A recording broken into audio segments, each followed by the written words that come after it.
In the heart of the whispering forest, where the sunlight trickled through the leafy canopy and danced across soft, mossy ground, something magical was unfolding.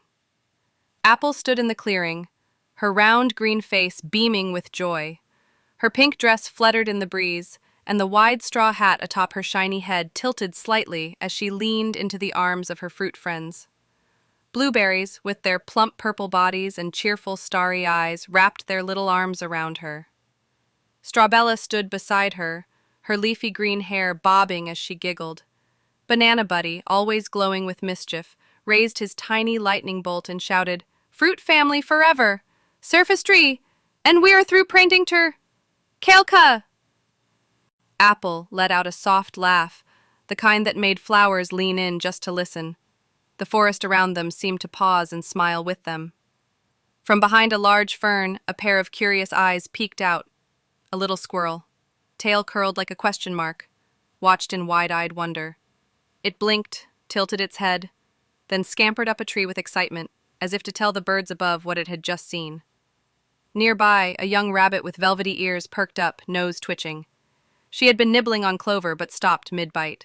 Her big eyes sparkled with delight. Slowly, she hopped closer, drawn by the warm energy in the air. Behind a moss-covered log, a family of foxes peeked out, a mama fox and her two kits. The smallest one whispered, "Mama, are they hugging?" Mama Fox smiled and nodded, her golden eyes soft. "Yes, little one, that's a hug filled with love." The trees seemed to hum with happiness, leaves rustled gently, as if clapping. A few birds swooped down from the branches, circling above the fruit friends, chirping a sweet melody that matched the moment. Apple looked up and saw the animals gathering silently around the edge of the clearing, not out of fear or hunger, but as quiet witnesses to the power of friendship. She waved at them, and the blueberries waved too. At first, the animals froze. But then slowly the bunny took a hop forward. The squirrel zipped down the tree and stood next to the rabbit.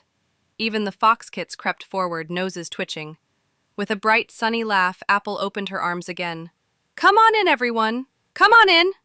There was a moment of hesitation, a beat of quiet, and then the forest burst into soft, joyful motion. Rabbits bounced, squirrels twirled, and foxes wagged their tails. They all joined the hug, creating a giant circle of paws, hands, fur, and fruit. It was silly. It was wonderful. It was magic. Above them, the sun slipped through the trees, turning the moment golden. From that day on, in the whispering forest, the animals and the fruits weren't just neighbors. They were family.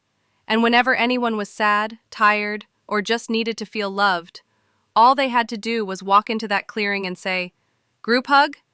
And no one ever said no. Moral, even the smallest